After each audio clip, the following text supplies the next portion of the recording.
अनवर शऊर ने कहा है कि बुरा बुरे के अलावा भला भी होता है, हर आदमी में कोई दूसरा भी होता है। नमस्कार, मैं हूं विजय त्रिवेदी और आपने देखना शुरू कर दिया हमारा खास शो सत्य की विजय, यानी सिर्फ सच। यहाँ ना किसी का एजेंडा है और ना ही हो हल्ला। 100% रिसर्च के आधार पर हम सिर्फ सच दिखाते हैं। हम लोग जाति आधारित गणना जो करवा रहे हैं, ये आप सब लोगों का दायित्व है। ये लोगों के हित के लिए था, आज नहीं कल तो ये कराना ही है, चाहे कहीं की भी सरकार हो। दुर्भाग्य है कि बिहार सरकार ने इस पक्ष को माननीय उच्च न्यायालय में बेहतर ढंग से नहीं रखा। आपको पावर नहीं था, जिस तरह से आपने पॉलिसी बनाया वो असंवैधानिक था।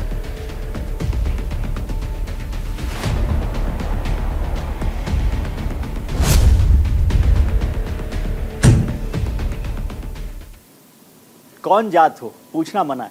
आज का दिन बिहार की नीतीश सरकार और देश के विपक्षी दलों के लिए अच्छा नहीं रहा। नीतीश सरकार की महत्वाकांक्षी जाति आधारित जनगणना योजना पर पटना हाईकोर्ट ने तत्काल रोक लगाने का अंतरिम आदेश दे दिया। दरअसल पिछले महीने 24 अप्रैल को जाति आधारित जनगणना पर रोक लगाने का मामला सुप्रीम कोर्ट पहुंचा था। सुप्रीम कोर्ट ने पिटिशनर को पटना हाईकोर्ट जाने को कहा। इसके बाद 2 और 3 मई को हाईकोर्ट में इस मामले में सुनवाई हुई और आज 4 मई को हाईकोर्ट ने अपना आदेश सुनाया। चलिए आपको आज पटना हाईकोर्ट के चीफ जस्टिस की बेंच के आदेश के बारे में बताते हैं कि उसमें क्या कहा गया।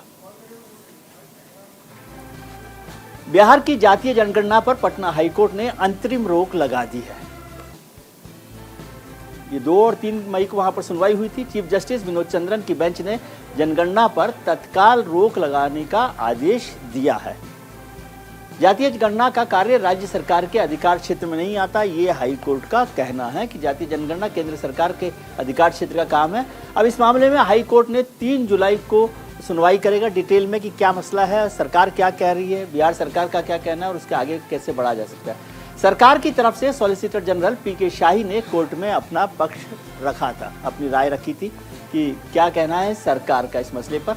हाईकोर्ट ने जनगणना के डाटा को सुरक्षित रखने का भी निर्देश दिया। हाईकोर्ट ने कहा कि जो हो गया है काम उसको नष्ट नहीं किया जाए, खत्म नहीं किया जाए, जो है उसको सुरक्षित रखा जाए। बिहार में जिस जाति आधारित जनगणना पर पटना हाईकोर्ट ने रोक लगाई है, उसमें सरकार जनता से क्या क्या जानकारी ले रही थी, उन महत्वपूर्ण बिंदुओं को भी एक बार देख लेते हैं कि बिहार में जो जाति आधारित जनगणना है उसमें क्या पढ़ा जा रहा था, क्या देखा जा रहा था। बिहार में पहले चरण की जातिगत जनगणना पूरी हो चुकी है। ये दूसरा फेज चल रहा है। अभी जो दूसरा फेज शुरू हुआ था अप्रैल में, पहले चरण की हो चुकी है। 7 जनवरी से 21 जनवरी तक पहला चरण में जनगणना हुई थी। जो काम था फर्स्ट फेज का वो 7 जनवरी से 21 जनवरी तक हुआ था। पहले चरण में सभी मकानों की गिनती की गई कि कितने मकान राज्य में हैं, किस आधार पर है, जाति आधारित क्या है, उसका हिसाब उसमें किया गया था। फर्स्ट फेज में जब 7 जनवरी से 21 जनवरी तक किया गया, 2 करोड़ 60 लाख से ज्यादा परिवारों की जाति की गिनती हुई है। 2 करोड़ 60 लाख। 15 अप्रैल से 15 मई तक दूसरे फेज की जनगणना होनी थी। 15 अप्रैल से ये शुरू हुआ था सेकेंड फेज, जिस पर अब रोक लगा दी गई है। ये 15 मई तक चलनी थी, जिसमें व्यक्तियों की जो है गणना की जानी थी जाति के आधार पर। दूसरे चरण में लोगों की व्यक्तिगत जानकारी ली जा रही थी कि उनकी जानकारी क्या है, उनका स्टेटस क्या है, उनके एजुकेशन और जो दूसरे तरह की जानकारी है उसके बारे में जानकारी ली जा रही थी। दूसरे चरण में आर्थिक, सामाजिक, शैक्षणिक जानकारी ली गई थी। वही स्टेटस उनका क्या है, एजुकेशनल स्टेटस क्या है, प्रॉपर्टी स्टेटस क्या है, घर में सुख सुविधा की चीज़ों की भी जानकारी उसमें ली जा रही थी। इसलिए सरकार ने कहा कि हम आर्थिक आधार पर सर्वेक्षण कर रहे थे। जाति आधारित जनगणना पर देश में समय समय पर राजनीतिक दलों ने मांग उठाई। जातिगत जनगणना के पक्ष में अपने तर्क तो हैं ही, विपक्ष में भी तर्क है। आइए इन दोनों को समझते हैं कि पक्ष और विपक्ष के तर्क क्या है जातिगत जनगणना को लेकर। पक्ष में तर्क है कि सरकारी नीतियां और योजनाएं बनाने में ये सहायक होगा। विपक्ष में तर्क है कि देश का सामाजिक ताना बाना बिगड़ सकता है। ये एक बड़ा तर्क दिया जा रहा है कि यदि ऐसा होगा तो ताना बाना बिगड़ सकता है। पता चलेगा कि पक्ष में कहा जा रहा है कि पता चलेगा कि कौन सी जाति पिछड़ेपन का शिकार है। विपक्ष में है कि परिवार नियोजन के प्रयासों पर भी इसका असर पड़ सकता है। ये एक बड़ा तर्क वहां पर दिया जा रहा है। पक्ष में एक तर्क है कि आर्थिक, सामाजिक और शिक्षा की वास्तविक जानकारी मिलेगी, जबकि इसके खिलाफ वालों के लोगों का कहना है कि समाज में लोगों के आपसी संबंधों पर असर पड़ सकता है। ये तर्क जो है दिया गया है। एक तर्क और है, SC ST की अलग गिनती होती है तो बाकियों की क्यों नहीं होनी चाहिए, जबकि विपक्ष में तर्क है कि देश भर में आरक्षण की नई मांग उठ सकती है। पटना हाईकोर्ट की जातीय जनगणना पर रोक के आदेश पर याचिकाकर्ता के वकील दीनू कुमार ने क्या कहा, बिहार के डिप्टी CM तेजस्वी यादव और भारतीय जनता पार्टी के नेता पूर्व उप मुख्यमंत्री तारकिशोर की क्या प्रतिक्रिया है, वो आपको सुना देते हैं। 6/6/22 को बिहार सरकार जो पॉलिसी चल रही है वह भारत के संविधान के विपरीत है। आपको पावर नहीं था कि जिस तरह से आपने पॉलिसी बनाया वो असंवैधानिक था, और जो आपने कहा कि 500 करोड़ रुपया कंडीशन खर्च करेंगे वो भी असंवैधानिक था। हाईकोर्ट ने इंटरिम स्टे दिया कि on going caste based census procedure को रोक लगाइए और जो कलेक्शन डाटा किए हैं उसको प्रिजर्व रखिए, लीकेज नहीं हो, और इसकी सुनवाई 3/7/2023 को होगी। जो जजमेंट आया है उसको अध्ययन किया जाएगा, पढ़ा जाएगा, क्या कदम होगा वो देखा जाएगा। लेकिन देखिए, आज नहीं कल तो ये कराना ही है, चाहे कहीं की भी सरकार हो। बिना इसके न राज आगे बढ़ सकता है, न तरक्की हो सकती है, न गरीबी, न पिछड़ापन को दूर किया जा सकता है। दुर्भाग्य है कि बिहार सरकार ने इस पक्ष को माननीय उच्च न्यायालय में बेहतर ढंग से नहीं रखा, इसलिए इस प्रकार का निर्णय आया है। देखिए, ये तो माननीय उच्च न्यायालय का निर्देश है। मैं तो इस महागठबंधन सरकार पर आरोप लगाता हूं कि मुझे लगता है कि जातीय गणना के बारे में इनकी ही मंशा गड़बड़।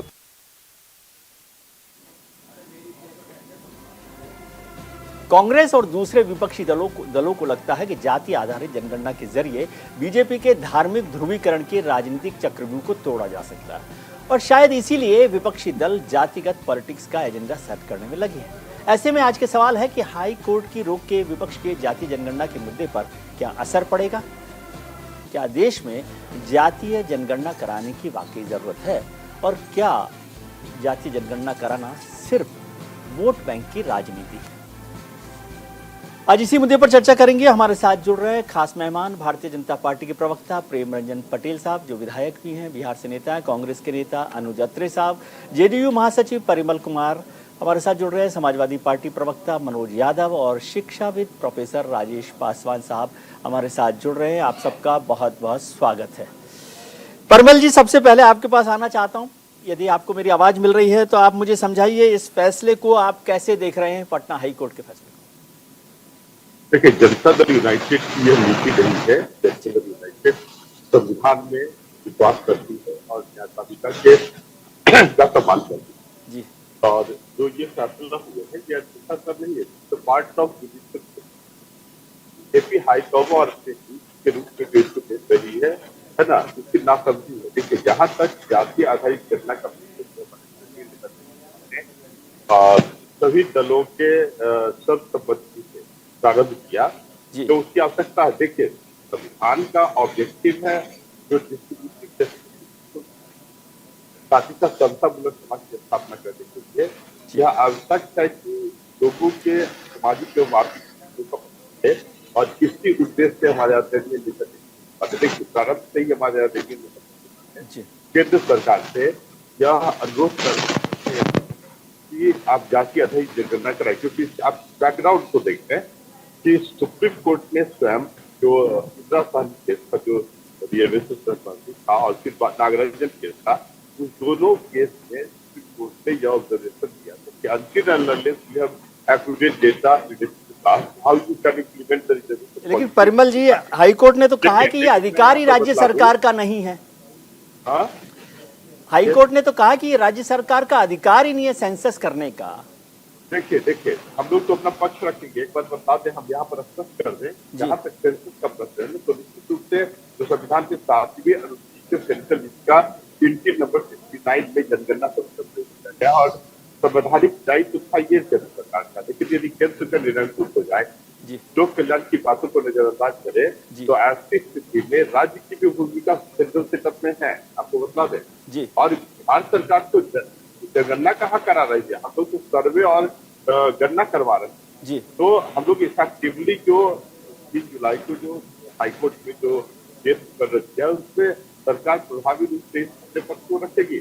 और निश्चित रूप से आप समझो, जैसे बीजेपी को जो भय है कि इससे हिंदू वोट कर जाएगा, उसको समझना चाहिए जी। कि यह गणना काफी महत्वपूर्ण है, क्योंकि आप यदि विकास करते हैं, आप कोई कल्याणकारी कार्यक्रम इम्प्लीमेंट करते हैं, जी किसी को रिजर्वेशन देते हैं, सभी it is not associated with any particular caste, जी कि यहाँ जो गणना करवाए जा रहे हैं तो सब समाज के, उसमें एसटी भी है, माइनॉरिटी भी है, अपर कास्ट भी है, ओबीसी भी है, अतिपिछड़ा वर्ग भी है। ठीक है। तो कोई ऐसा ऑब्जेक्टिव सरकार का राजनीतिक उद्देश्य जी। को प्राप्त करना है, लाभ प्राप्त करना नहीं है।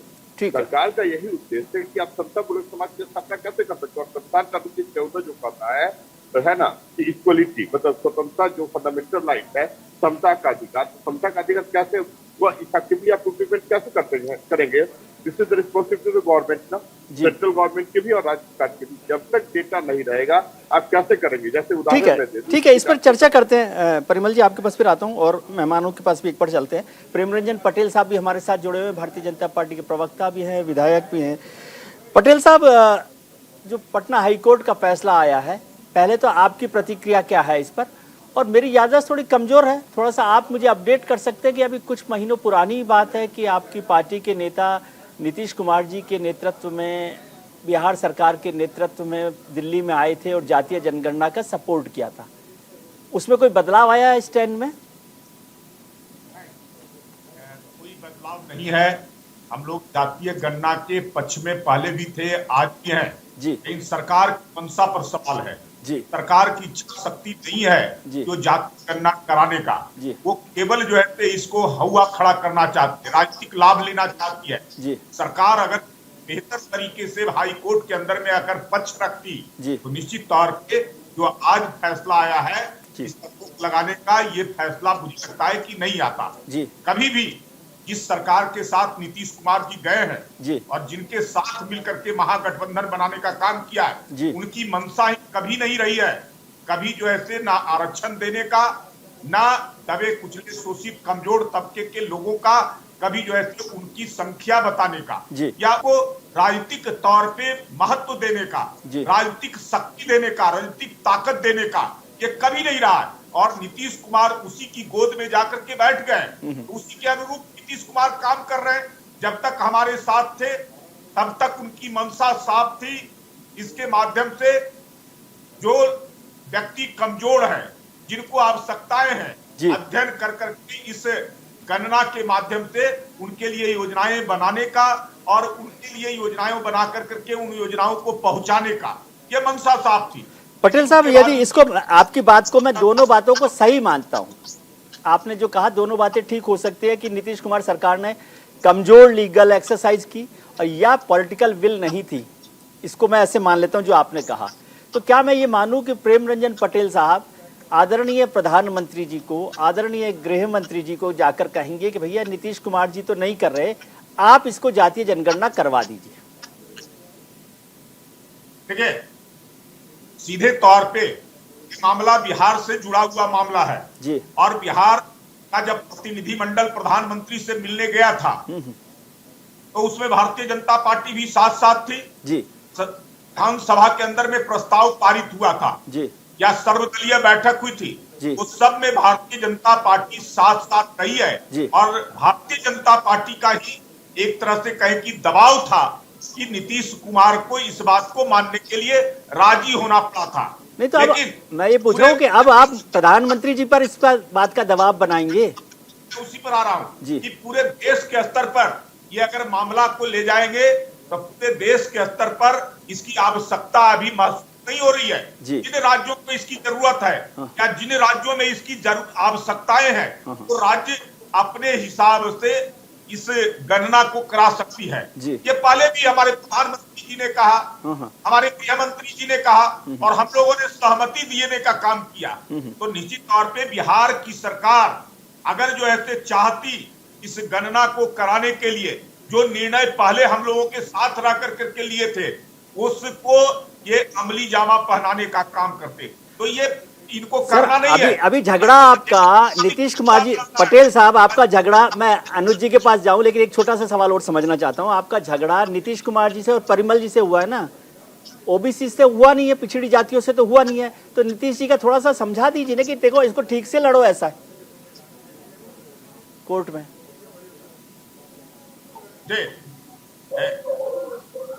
हमसे पूछ रहे हैं जी। हाँ, मैं कह रहा हूं कि नीतीश कुमार जिस पार्टी के साथ गए हैं या जिनके गोद में बैठ करके राजनीति आज कर रहे हैं, उनकी मंशा साफ नहीं है। उनका मंशा सीधे कमजोर तबके के, पिछड़े तबके के, दलित तबके के लोगों को कभी भी आगे बढ़ाने का नहीं रहा है, कभी राजनीतिक ताकत देने का नहीं रहा है। ठीक है, चलिए, अब उनके सहारे हो गए हैं और उनके इशारे पर ये खेल रहे हैं, इसलिए इनकी मंशा भी जो है अब इसको देने का, इसको आरक्षण, इसको जातीय गणना को कराने का नहीं रहा। इसलिए नीतीश कुमार कमजोर तर्क देकर करके और हाई कोर्ट के अंदर में जो लड़ाई लड़नी चाहिए थी, मुझे लगता है कि उन्होंने नहीं लड़ा है। ठीक है, कारण हाई कोर्ट। ठीक है, अनुज अत्रे साहब, नीतीश कुमार जी, भारतीय जनता पार्टी, सब लोग सहमत है। कांग्रेस अध्यक्ष ने भी और राहुल गांधी जी ने भी कहा कि जिसकी जितनी आबादी है उसको उतना हक मिलना चाहिए। आपको नहीं लगता कि पटना हाईकोर्ट के इस फैसले से जो है एक बड़ा झटका लगा है? और पटेल साहब कह रहे हैं कि नीतीश कुमार जी ने ये लड़ाई ठीक से नहीं लड़ी। क्या लगता है आपको? आप बीजेपी का साथ देंगे, नीतीश कुमार जी का साथ देंगे? पटेल जी बहुत मजबूती से लड़ना चाहते हैं ये लड़ाई। देखिए, पटेल साहब की पार्टी अगर मजबूती से लड़ना चाहती तो जाकर के केंद्र सरकार इसमें सहयोग करती, लेकिन केंद्र सरकार तो शुरू से इसका विरोध कर रही है। भारतीय जनता पार्टी हमेशा ये दोहरे चरित्र के लोग रहे हैं, ये इनके हाथी के दांत खाने की और दिखाने की और। ये आज कैमरे में आकर के बोलते हैं कि नीतीश सरकार ने नहीं किया, वहाँ ऑल पार्टी मीटिंग में सहयोग करते हैं, लेकिन वही इनकी केंद्र में बैठी हुई इनकी सरकार जो है लगातार इसका विरोध करती है। नहीं चाहते कि जो अति पिछड़े लोग हैं, जो गरीब हैं, नहीं, लेकिन राज्य सरकार के लेवल पर तो गए ना वो आपके साथ। लेकिन ये राज्य सरकार के साथ साथ अगर केंद्र सरकार इसमें सहयोग करती तो निश्चित तौर पे आज ये हाईकोर्ट से इस तरह का ये निर्णय नहीं आता जी। हम ये कहना चाहते हैं, अगर भारतीय जनता पार्टी इसमें सहयोग करने के लिए तैयार है और हाईकोर्ट ने आपत्ति लगाई है कि ठीक है राज्य कंपेयर अकेले नहीं करना चाहिए, तो केंद्र सरकार आगे आ जाए। मांग करते हैं और पटेल साहब से कहते हैं कि जाइए अपने जरा शीर्ष नेतृत्व से बात कीजिए, हम लोग पूरी तरह से सहयोग करेंगे। पार्लियामेंट में लेकर के आए, हम पार्लियामेंट से पूरा सहयोग करने के लिए तैयार है। कांग्रेस पार्टी इसमें पूरा चाहती है कि ये आए, इस देश के जितने भी अति पिछड़े लोग हैं, जितने भी गरीब लोग हैं, जो लोग सरकारी योजनाओं से वंचित हैं, जिनको पूरा योजनाओं का लाभ नहीं मिल रहा, हम चाहते हैं कि उनको पूर्णता मिले, चाहे आर्थिक आधार पर मिले या जातिगत गणना के आधार पर मिले, लेकिन मिलना चाहिए। जो बिल्कुल इसके पात्र हैं, अब समय आ गया है कि केवल उन तक ये पहुंचे। तो इस चीज में अगर हम बिहार की सरकार ने पहल की है, बिहार की सरकार ने आगे बढ़कर के इसमें एक इनिशिएटिव लिया है, तो चाहिए था कि इनको सहयोग करें। अब कहीं ना कहीं हाईकोर्ट ने रोक लगाई है, लेकिन इसके कहीं ना कहीं कानूनी पहलू जो है बिहार सरकार निश्चित तौर पे इस पे गौर करेगी और आगे किस तरह से हो सकता है, क्योंकि अब इसमें हम लोग हथियार डालने वाले नहीं है। ठीक है, हथियार डालने वाले नहीं। मनोज यादव साहब, बिहार के अलावा उत्तर प्रदेश भी जातीय राजनीति पर बहुत असर डालता है। आपकी पार्टी का तो बहुत असर है जातियों को लेकर और तमाम लेकर। आपको कैसे लग रहा है ये लड़ाई कैसे चलेगी? क्योंकि आपको लग रहा था कि मंडल की जो लड़ाई है वो कमंडल पर जीत हासिल कर सकती है। देखिए विजय जी, मैं सबसे पहले दौर गोली मोटर मर्डर इसी पे लगातार होती, लेकिन आपने एक बेहतरीन सब्जेक्ट पे डिबेट की, उसके लिए आपका आभार। दुर्भाग्यपूर्ण ये है कि बीजेपी पूरी अपनी बात को कह रही कि हम इसके पक्ष में हैं जी, लेकिन दुर्भाग्यपूर्ण ये मुझे बार बार महसूस हो रहा है कि जातीय गणना उस प्रधानमंत्री के नेतृत्व में नहीं हो पा रही है जो पिछड़ा प्रधानमंत्री, स्वघोषित अपने आप को कहने वाले प्रधानमंत्री के नेतृत्व में आज देश में ये संकट है कि हम जातीय गणना नहीं करवा सकते। अच्छा, जातीय गणना करा क्यों रहे हैं विजय जी? सीधा फंडा है, क्यों करा रहे? क्या आ सकता है भाई किसी कंट्री को जातीय गणना कराने? उसके पीछे रीजन अगर आप देखेंगे तो आएगा आरक्षण। आरक्षण क्या हमारे नागरिकों को जो पिछड़े हैं, दलित हैं या जो EWS के लोग हैं, जितना जितना परसेंट मिला है, क्या उनको उतने प्रतिशत आरक्षण मिल पा रहा है? तो जाहिर सी बात है बीजेपी आरक्षण की विरोधी तो होगी नहीं, बीजेपी तो आरक्षण के पक्ष की होगी। अब मोहन भागवत जी ने कभी कह दिया होगा कि इसका व्याख्या इसका कुछ करना चाहिए, परीक्षण की किस तरह की है, उस बात को भी मैं नहीं मानता। मैं मानना चाहता हूँ जब छत्तीसगढ़, मध्य प्रदेश और झारखंड में आरक्षण के कैप को बढ़ाने की बात आती है और राज्य सरकार उसको फुलफिल करके गवर्नर को देती है, तो गवर्नर के पेन की स्याही सूख जाती है। ये जो पेन है ना, उसके दस्तखत की स्याही वाही उसमें है ही नहीं है, तो वो दस्तखत करे कैसे? और प्रधानमंत्री जी ये देख भी नहीं पा रहे हैं। अरे मनोज जी, पटेल जी की पार्टी तो जो पसमानदा का जो 4% का आरक्षण था कर्नाटक में, वो भी जाति को दे रही है, तो जातियों का इतना पक्ष तो कोई और रखता ही नहीं है। नहीं, कोई नहीं रखता है, ना ना ना ना, कोई नहीं रखता है। इसीलिए तो मैं कह रहा हूं। लेकिन जो बीजेपी के प्रवक्ता यहाँ पे जो बात रख रहे हैं, वो ये रख रहे हैं कि नीतीश जी और आरजेडी और अन्य दल जो मांग कर रहे हैं वो सब गलत कर रहे हैं जी। तो भैया सही आपके प्रधानमंत्री जी क्यों नहीं कर देते? किसने रोका? क्या जरूरत है हाई कोर्ट की? क्या जरूरत है सुप्रीम कोर्ट की? अगर गवर्नमेंट, सेंट्रल गवर्नमेंट कल को लागू कर दे कि नहीं बिहार करा सकता है, पूरे देश की जाति जनगणना होनी चाहिए तो होनी चाहिए, हो जाएगी, आपको क्रेडिट भी मिल जाएगा, डिस्क्रेडिट भी नहीं मिलेगा आपको। लेकिन आप ये कुछ कर नहीं रहे हैं, आप विशुद्ध रूप से, शुद्ध रूप से विरोधी हैं। क्योंकि अगर पिछड़ों को ये उनकी संख्या पता चल गई और उनकी हिस्सेदारी जो बहुत कम है, चाहे वो सरकारी संस्थान हो, चाहे सामाजिक हो, चाहे आर्थिक हो, चाहे जिस शैक्षिक रूप से हो, वो सब की चीजें जब पोल खुलेगा तो बीजेपी बैकफुट पे आएगी। और हम बिल्कुल विरोधी नहीं है इस बात के विजय जी कि बीजेपी जो बात कह रही है वो नहीं करेगी। हम बिल्कुल ये सक्षम है और मानने को तैयार है कि बीजेपी करना चाहती है, लेकिन कौन रोक रहा है बीजेपी को, ये बीजेपी को बताना पड़ेगा। कौन रोक रहा है उसको? ठीक है पटेल साहब, प्रधानमंत्री तो नहीं रोक सकता है। जी पटेल साहब, अब ये सारे लोग आपके पीछे खड़े हुए हैं कि आप एक ऐसे लीडर हैं कि आप इसको समर्थन करते हैं और आप प्रधानमंत्री जी से चिट्ठी पे साइन करवा सकते हैं। क्या है मसला? देखो परिमल जी भी साथ है, अनुज जी भी साथ हैं, मनोज जी भी साथ हैं, और आप तो खुद सबसे आगे हैं ही।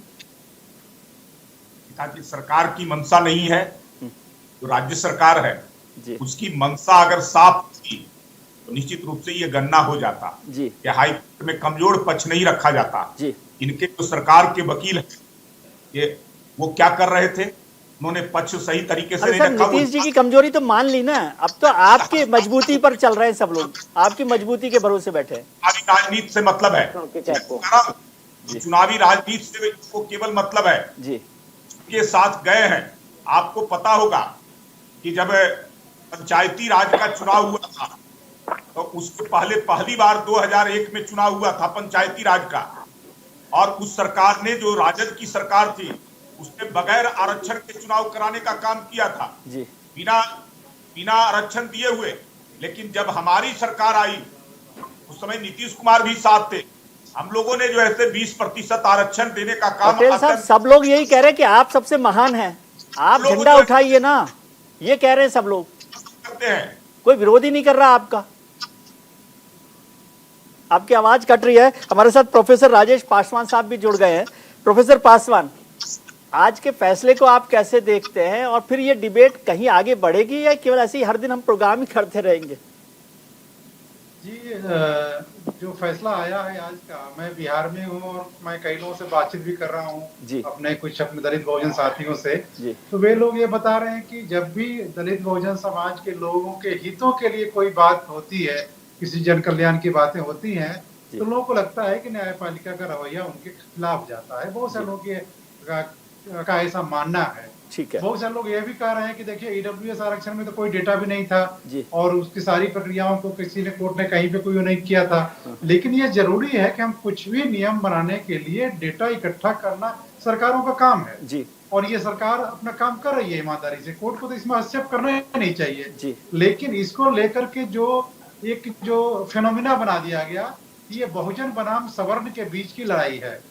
जो जातिगत जनगणना को ये माना गया कि एक सवर्णों के खिलाफ हो रहा है और दलित ओबीसी को इससे फायदा होगा। तो ये जो एक तरह से अवधारणा फैल गई है पूरे विमर्श में, और बहुत सारे लोगों को ये भी लगता है कि जातिगत जनगणना हो जाने से उनकी सारी समस्याओं का हल हो जाए, समाधान हो जाए। वो भी नहीं है। तो ये चीजें हैं और इसी विमर्श के कारण बहुत सारे लोगों को अलग अलग तरीके के पूर्वाग्रह और अलग अलग तरीके दुराग्रह बनाने के। प्रोफेसर साहब, अभी आपसे पहले ये चर्चा हुई और चारों जो हमारे विद्वान पैनलिस्ट हैं वो सब कह रहे हैं कि जाति के जनगणना के साथ हैं, और पटेल साहब सबसे ज्यादा मजबूत तरीके से साथ हैं। उनकी चिंता यह है कि नीतीश कुमार सरकार ने एक पॉलिटिकल बेईमानी किया है। क्यों पटेल साहब, सही शब्द में इस्तेमाल कर रहा हूं, बताइए।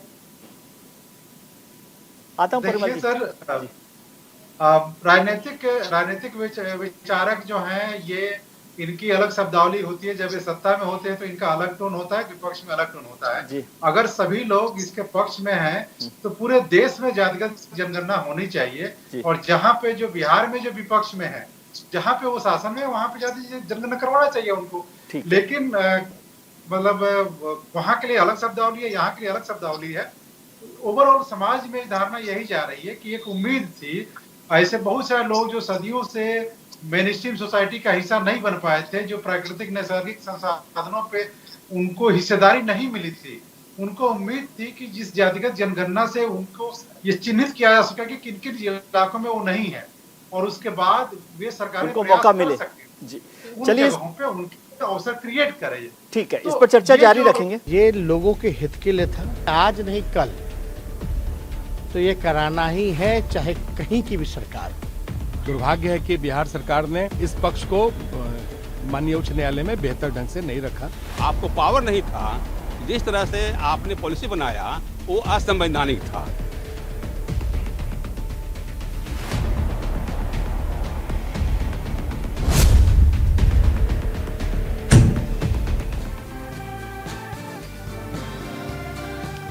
ब्रेक के बाद आपका एक बार फिर स्वागत है। हम चर्चा कर रहे हैं जाति जनगणना और पटना हाईकोर्ट के फैसले के बाद बदली राजनीतिक स्थितियों की। हमारे साथ खास मेहमान जुड़े हुए हैं। प्रेम रंजन पटेल साहब हैं, भारतीय जनता पार्टी के प्रवक्ता हैं, कांग्रेस के नेता अनुज अत्रे साहब हैं, परिमल कुमार साहब हैं, जेडीयू के महासचिव हैं, मनोज यादव साहब समाजवादी पार्टी के प्रवक्ता, और प्रोफेसर राजेश पासवान साहब हमारे साथ जुड़े हुए हैं। आप सबका बहुत बहुत स्वागत है। एक बार परिमल साहब, आपसे चर्चा शुरू की थी, फिर से मैं आपसे समझना चाहता हूँ। कुछ लोगों ने मुझे कहा कि ये सब बात तो हो रही है, एक तो पटेल साहब ने कहा इतना मजबूत हाथ आपके साथ था लेकिन आपने उनका साथ नहीं लिया, थोड़ी सी पॉलिटिकल बेईमानी कर दी। लेकिन कुछ लोग कह रहे हैं कि ये जो सारी एक्सरसाइज है आप इसलिए कर रहे हैं क्योंकि आपको कमंडल की राजनीति से डर लगता है, और उसका जवाब में आप इसको चलाते रहते हैं, थोड़ा थोड़ा खेल चलता रहे।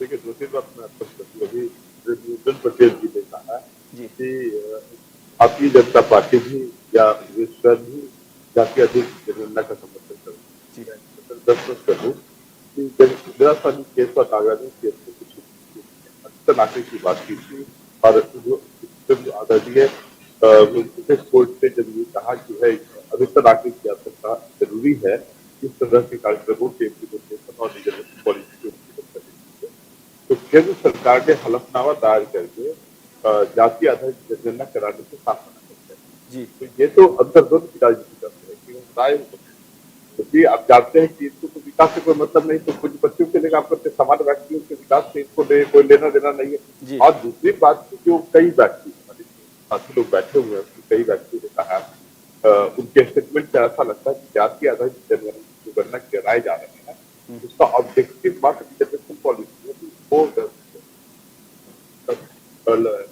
वो गलत है। हमारे आदरणीय नेता का उद्देश्य समाज के सभी वर्गों का, राइट, चाहे वो अपर क्लासेस हो या लोअर क्लासेस हो, है ना, या फिर परिमल जी एक बात समझाइए आप उसको। देखिए, जाति आधारित जनगणना जो होंगे ना, तो उससे माइक्रोस्कोपिक आइडेंटिफिकेशन होगा, और फिर सरकार प्रभावी रूप से जो वेलफेयर प्रोग्राम से उसको इम्प्लीमेंट कर पाएगी। उससे यह भी पता चलेगा कि पिछला के क्षेत्र में जो गरीब ब्राह्मण है उसकी सामाजिक और आर्थिक क्या है, और उससे यह भी पता चलेगा कि उसका प्रभावित क्षेत्रों से परिवारों की आर्थिक क्या है, या कोशिश के बाद प्रभावित होते लोगों की आर्थिक क्या, और उसके आधार पर सरकार कल्याणकारी योजना बनाएगी, सपोर्ट करेगी सरकार। ठीक है, वो तो बात समझ गया। परिमल जी एक बात मुझे समझा दीजिए, आप ही से पूछ रहा हूँ मैं, आप ही से पूछ रहा हूँ। लेट मी कंप्लीट पहले मेरी बात सुन ले कि सरकार तो कल्याणकारी जो डेमोक्रेसी है वो सरकार जो जनता के विकास के लिए और कल्याण के लिए काम करती है। आर्टिकल 38 भी भारत को लोक कल्याणकारी राज्य के रूप में स्थापित करता है। ठीक है, तो कल्याणकारी योजनाओं का मतलब है कि भाई आप विकास करें और प्लानिंग,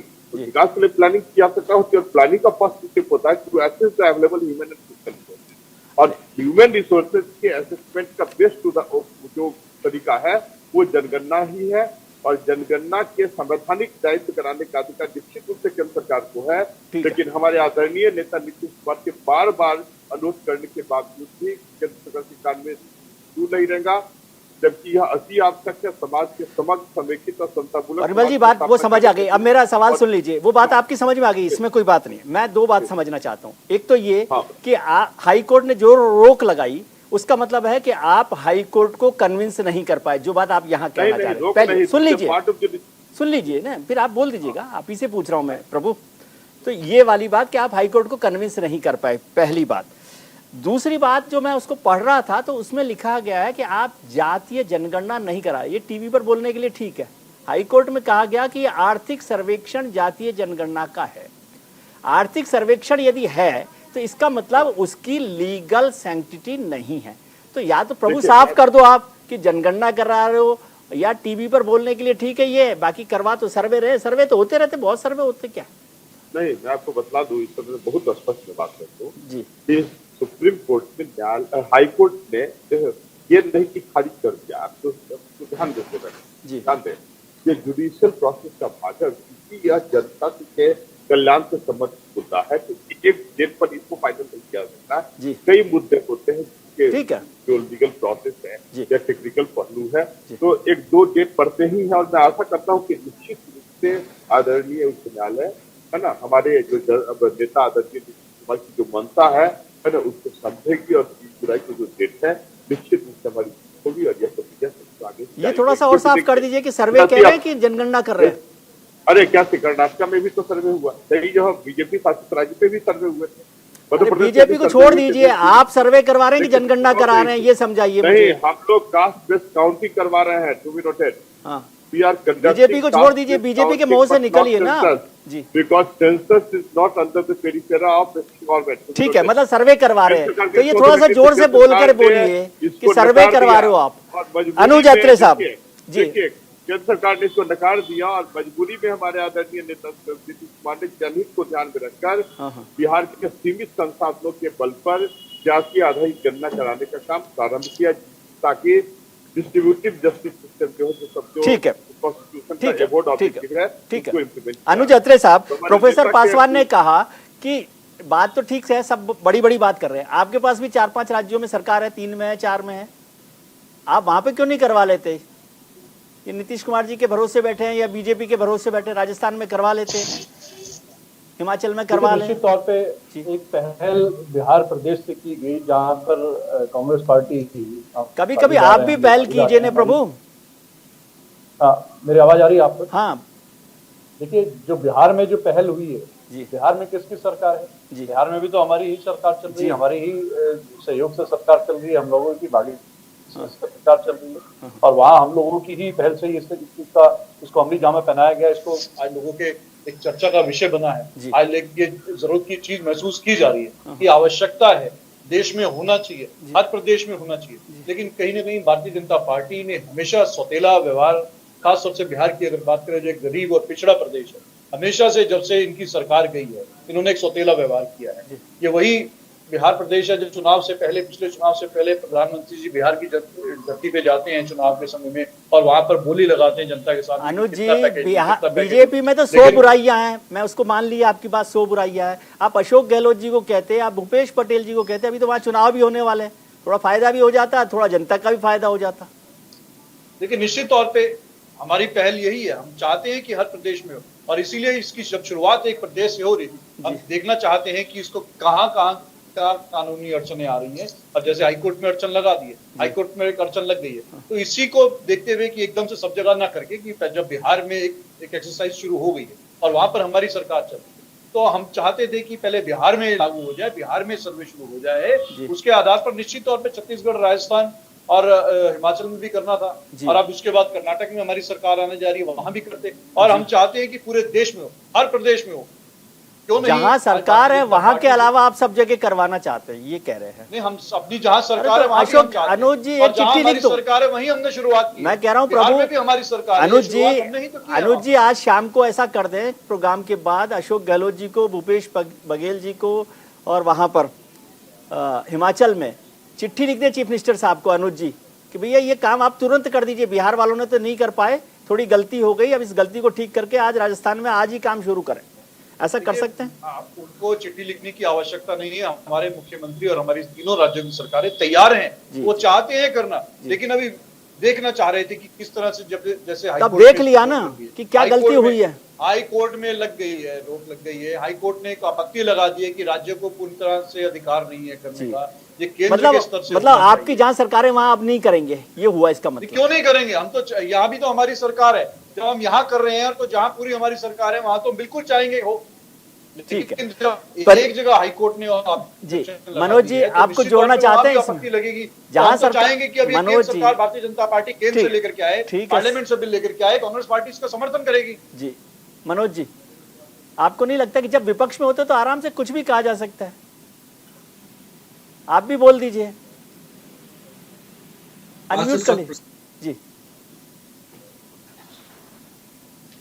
जी जी आपकी बात से सहमत हूं कि विपक्ष में कुछ भी वर्डिक्ट देना बड़ा आसान होता है किसी भी विपक्षी दल के लिए, लेकिन मैं कांग्रेस को इसका एक बड़ा दोषी मानता हूं, क्योंकि कास्ट सेंसस हुआ था लास्ट टाइम और यूपीए की सरकार थी, आदरणीय नेताजी लालू जी, रामविलास पासवान जी, सबने एक बड़ी मेहनत की थी कि जाति जनगणना राष्ट्रीय स्तर पे हो के और उसके डेटा सामने आ जाए। अगर वो डेटा उस वक्त विजय जी आ जाते तो मैं दावा कर रहा हूँ कि देश का ऐसा पिछड़ा प्रधानमंत्री देश को न मिलता, जो पिछड़ों की मंडल आयोग की सिफारिशों का मंडल का माँ तक नहीं बोल पाया 9 साल में, मंडल आयोग की सिफारिश का माँ तक नहीं बोल पाया, और पिछड़ा प्रधानमंत्री इस देश में है। इस जाति गणना को मैं फिर कनेक्ट करता हूँ विजय जी, सिर्फ आरक्षण का मैटर है, कोई मैटर नहीं है।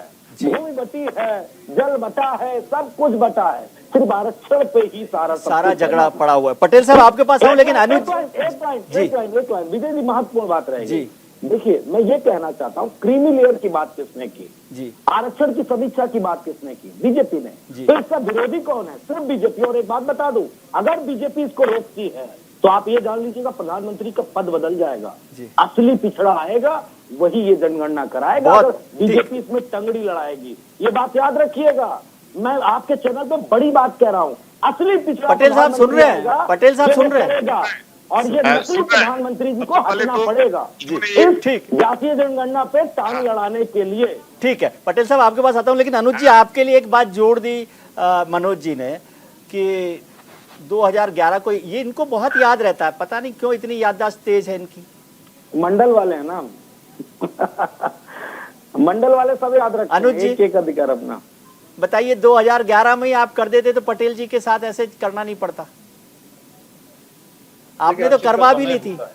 जी हर चीज का समय होता है, निश्चित तौर पे हर चीज का एक समय होता है। उस समय नीति निर्धारित की गई थी और उसको पूरी तरह से अमली जामा पहनाने से पहले ही चुनाव आ गए। और अरे सर 3 साल बाद आए हैं प्रभु, 3 साल लग गए।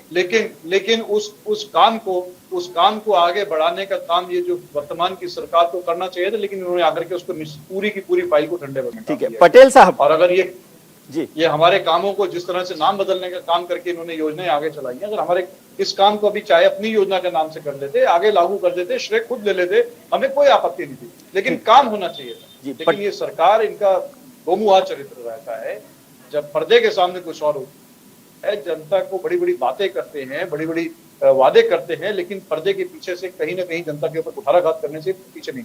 जी पटेल साहब आज साफ कर दीजिए, एक तो मनोज जी ने बड़ी चेतावनी दे दी कि प्रधानमंत्री का चेहरा बदल जाएगा ऐसा गड़बड़ किया तो, और दूसरा सबको साफ कर दीजिए कि आपसे बड़ा समर्थक कोई नहीं है आरक्षण का। देखिए सबसे पहली बात है कि 2011 की बात हुई, 2011 में जनगणना हुआ था, जाति आधारित गणना कराया गया था। जी। और हम लोगों की सरकार तो 2014 में बनी है। तो उसके बाद अनुज जी ने मना कर दिया क्या आपको? 4 वर्षों के अंदर में उस जातीय गणना को जो कराई गई उसको प्रदर्शित क्यों नहीं किया गया? उसके आंकड़े सामने क्यों नहीं लाए गए? अरे संसद के अंदर प्रभु उसके बाद तो 9 साल निकल गए। आता हूँ परिमल जी आपके पास, प्रदर्शित कर सकते हैं, सबके सामने नहीं ला सकते हैं, और इस काम को बाखूबी इस प्रकार की। ठीक है आता हूँ परिमल जी प्लीज। नहीं करना जी, जनता देखती है, समझ गई है। ठीक है परिमल जी। प्रोफेसर साहब शुरू से बात रही है। अरे भाई आजादी के बाद लंबे समय तक परिमल जी प्लीज, परिमल जी आता हूँ आपके पास। अंतिम अपना फैसला सुनाएगी। ठीक है परिमल जी आते हैं आपके पास। प्रोफेसर साहब जी, जातिगत जनगणना के पक्ष में और विपक्ष में लगभग एक जैसे ही तर्क दिए जाते हैं जी, और आप लोग इन तर्कों को सुनकर के भी उब चुके होते हैं जी। मैं जातिगत जनगणना के पक्ष में हूँ, लेकिन एक खतरा मुझे नजर आता है जी। और पटेल साहब प्लीज जी जी उस खतरे के बारे में बताना चाहता हूं कि जैसे अभी हम SC ST OBC जनरल में हम विभाजन करते हैं कि इतने SC है, इतने परसेंट, इतने ST, इतने OBC है। हमारे पास 6000 के करीब जातियां हैं। तो अगला विभाजन 6000 जातियों के बीच में होगा कि इस जाति के कितने IAS हैं, इस जाति के कितने प्रोफेसर हैं, इस जाति के कितने राजनेता हैं। और इसके बाद ऐसी बहुत सारी जातियां जिनका कोई प्रतिनिधित्व नहीं है, उन जातियों को विदिन SC विदिन ST आपस में लड़ाने के लिए भी एक नया राजनीतिक दंगल शुरू हो जाएगा, जो इस सब के बाद में होगा। तो मुझे लगता है कि जो लोग भी आज वो बड़ा दंगल है, जातिगत जनगणना से चीजें बहुत साफ सुथरी हो जाएंगी। मुझे लगता है कि समस्याएं और बढ़ेंगी। एक उदाहरण मैं देना चाहूंगा, मान्यवर कांसीराम जी ने बहुजन राजनीति की, जिसकी जितनी हिस्सेदारी के सहारे एक नई राजनीतिक जमात पैदा की, नए लोगों को तैयार किया और अलग अलग जातियों में राजनीतिक चेतना का विकास किया। उस सारी चेतना संपन्न लोग आज बीजेपी के साथ हैं और जो तैयारी उनकी थी, जिस मुद्दों को लेकर के वो राजनीतिक दल निर्माण हुआ था, वो चेतना निर्मित हुई थी, वो सब बीजेपी के साथ में है। ठीक है, तो ये मुझे ये खतरा नजर आता है और राजनेताओं को इस पे सोचना चाहिए। आता हूं मनोज जी आपके। पटेल साहब अब बोलिए आप। देखिए हमारे यहाँ पर एक ही आदमी एक बार में बोलता है, ऐसे बोलने से नहीं होगा। आप बोलिए क्या बोल रहे हैं। था किन लोगों को ये योजनाओं का लाभ मिल रहा है, जो कमजोर है, गरीब है, पिछड़े है, दलित है, उन्हीं लोगों को मिल रहा है, उन्हीं लोगों को ये ताकत मिल रही है। आप लोग केवल नारा देना चाहते हैं, राजनीतिक लाभ लेना चाहते हैं, कुर्सी हथिया करके रखना चाहते हैं और कमजोर आदमी के लिए कोई योजना और कोई काम नहीं करना चाहते हैं। ये केवल नारा देना है और नारा दे करके उनको सब्जबाग दिखाना, उसका लाभ लेना, इसके अलावा कुछ ही इनको। पटेल साहब मैं यही बात मनोज जी को, परिमल जी को और अनुज जी को समझा रहा हूं, आप उनको जवाब दे दीजिए। आज रात को प्रधानमंत्री जी को चिट्ठी लिखिए कि ये काम पूरा होना चाहिए जाति जनगणना का, ताकि इन सबको जवाब मिल जाए आज के आज। पटेल साहब, कमजोर तबके के लिए, जिसके लिए ये लोग गणना कराने की बात कर रहे हैं कि गणना करा करके और हम पहचान करेंगे किनको आवश्यकता है, क्या चीज की आवश्यकता है, और उस काम को बाखूबी हमारे प्रधानमंत्री कर रहे हैं। ये तो आज तक जो ऐसे कुछ नहीं किए, ये कभी गणना नहीं किए, न उनकी पहचान किए, न उनके लिए योजना बनाने का काम किए। और हमारे प्रधानमंत्री जब से आए हैं तब से उन्हीं वर्गों पर विशेष रूप तौर से ध्यान देने का काम। पटेल साहब इतना तो कह जाइए आज प्रोग्राम में कि आप चिट्ठी लिख देंगे प्रधानमंत्री को। लोगों को मुफ्त में अनाज देने का काम किया है। ये पहचान देश के 80 करोड़ लोगों को किसने किया है? प्रधानमंत्री नरेंद्र मोदी ने किया है। 50 करोड़ लोगों को जन आरोग्य योजना के तहत 5 लाख रुपया प्रति साल उनको इलाज के लिए। पटेल साहब ठीक है, वो बात तो सबको पता है। मैं ये निवेदन कर रहा हूँ आपसे कि जो प्रधानमंत्री ने किया, ये नरेंद्र मोदी ने किया। बिल्कुल ठीक बात है। 12 करोड़ परिवारों को अगर गैस का कनेक्शन मुफ्त में दी जा रही है, दी गई है मुफ्त में, तो इसकी पहचान किसने किया है? इसने प्रधानमंत्री नरेंद्र मोदी ने किया है।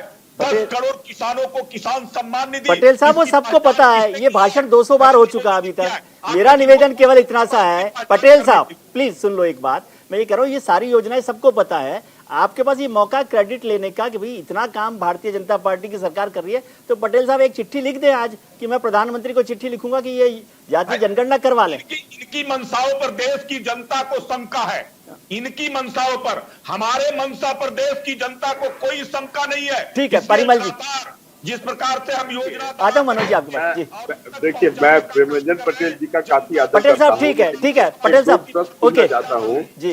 ये बतलाते हैं, कहते हैं कि मैं या भारतीय जनता पार्टी जी जातीय आधारित ठीक है पटेल साहब प्लीज करती है जी। यदि ये करती है, देखिए ये अधिकार भी है केंद्र सरकार की, और केंद्र में बीजेपी की सरकार जाते हैं, मेजर पार्टी है बीजेपी।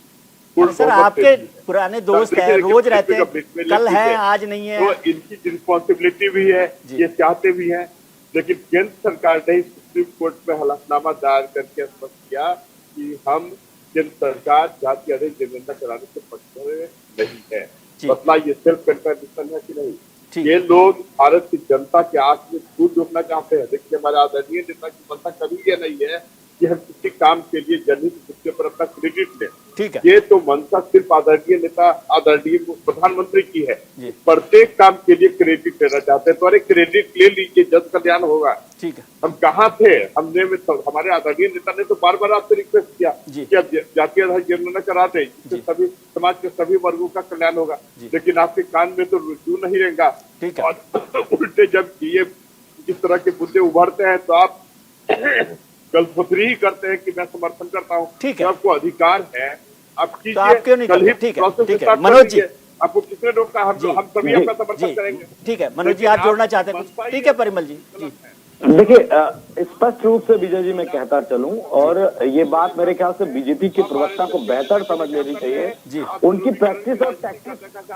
एक सेकंड परिमल जी प्लीज, परिमल जी ठीक है, समाज को बांटना चाहते हैं। ठीक है परिमल जी, मनोज जी जी।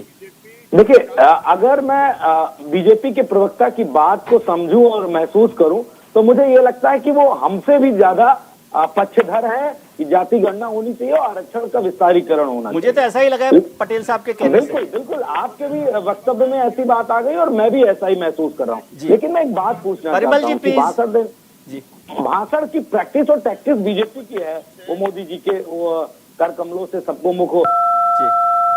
जी मैं ये पूछना चाहता हूं कि आप अगर स्पष्ट रूप से इसके पक्षधर हैं तो कोई मूवमेंट तो होना चाहिए।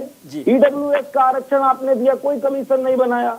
अब जब मैं छत्तीसगढ़ और झारखंड की बात कर रहा हूं कि आरक्षण के कैप को, और मध्य प्रदेश में जब पिछड़ों को आरक्षण देने की बात आई तो आपके राज्यपालों के पेनों की स्याही क्यों खत्म हो गई? आप बोलते क्यों नहीं है? ठीक है, क्या आप पिछड़ा विरोधी हैं क्या? आप तो पटेल समाज से आते हैं, आप भी तो चाहते हैं ना। और एक बात जो कह रहे हैं, जो पासवान जी ने बात कही, बड़ी महत्वपूर्ण बात कही कि आपस में झगड़ा हो जाएगा। मैं अनुरोध कर रहा हूं, जिस दिन सारे डेटा सामने होंगे विजय जी, उस दिन जो क्रीमी लेयर में आ गया है, पिछड़ा है, दलित है, उसको आउट कर दो ना। क्या दिक्कत है? बचे हुए लोगों को तो उसका हक मिले। जी कोई रोक रहा है क्या? लेकिन जब तक आपके पास डेटा नहीं होगा, किसको आउट करना है, किसको इन करना है, आप नहीं कर पाओगे। मैं उत्तर प्रदेश की एक लाइन कह के अपनी बात खत्म करूंगा। ओम प्रकाश राजभर सामाजिक न्याय की रिपोर्ट लागू करने की बात कर रहे हैं। भैया, समाजवादी पार्टी ने आपका विरोध किया क्या? रोक रहे हैं क्या? ओम प्रकाश राजभर रोज चिल्ला रहे हैं, लागू कर दो ना। ठीक है अनुज जी, प्रदेश में लागू कर दो, कुछ तो करो। अनुज जी, ये कर्नाटक में अंजनेय मंदिर बनवाने की बजाय इसी पर काम करवा लीजिए। देखिए, अंजनेय मंदिर भी बनेगा और इस पर भी काम होगा। हमारी सरकार और पार्टी सब वर्गों का ध्यान रखते हुए और सब तरफ ध्यान करते हुए, केवल एक एजेंडा लेकर के भारतीय जनता पार्टी की तरह खाली हिंदू मुसलमान और ये धर्म के आधार पर जो है ध्रुवीकरण करना, उस पर काम करने।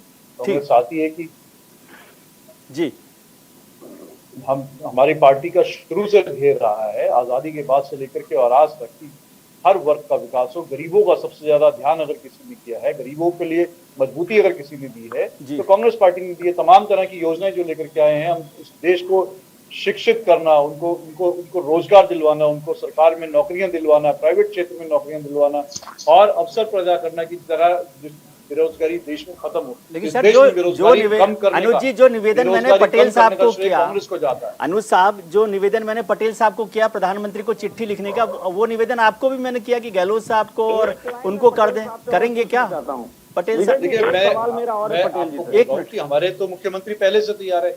छत्तीसगढ़ की सरकार ने पहले भी भेजा था, लेकिन राजभवन के माध्यम से रोका गया। जो अपने ठीक है, प्रोफेसर पासवान, उसको कहीं ना कहीं अड़चन लगाने का काम किया। जी प्रोफेसर पासवान, और आज भी कहीं ना कहीं फाइनल कमेंट चाहती, सेंट्रल इंग्लिश की नहीं चाहती कि ये चीज पारित जी।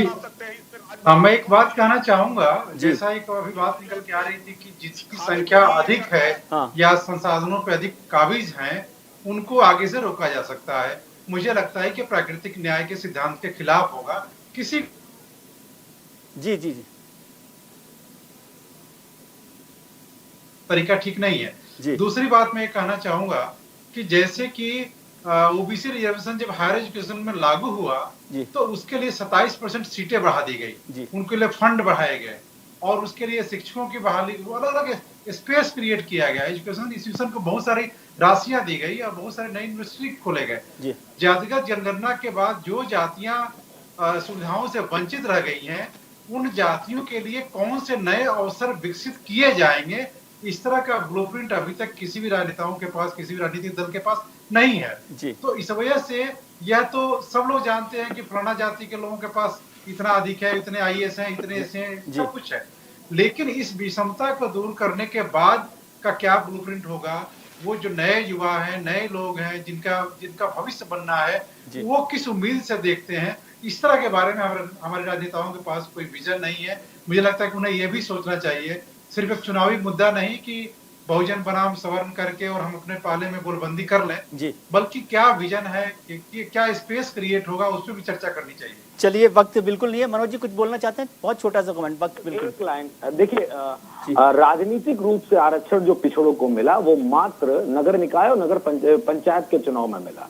वो एक बड़ा बिंदु है। पटेल जी को सोचना चाहिए इस बात पे, क्या पिछड़ों को राजनीतिक आरक्षण का रिजर्वेशन नहीं होना चाहिए क्या? अगर होगा तो आप अपनी बातें कर सकते हैं, अपनी मांगे मनवा सकते हैं, ये भी तो इस पे चर्चा होनी चाहिए। क्यों नहीं चर्चा की जा रही है भाई? जी परिमल जी क्यों चुप है? अपना तो बन गए पिछड़े के नाम से प्रधानमंत्री। परिमल जी छोटी सी जी।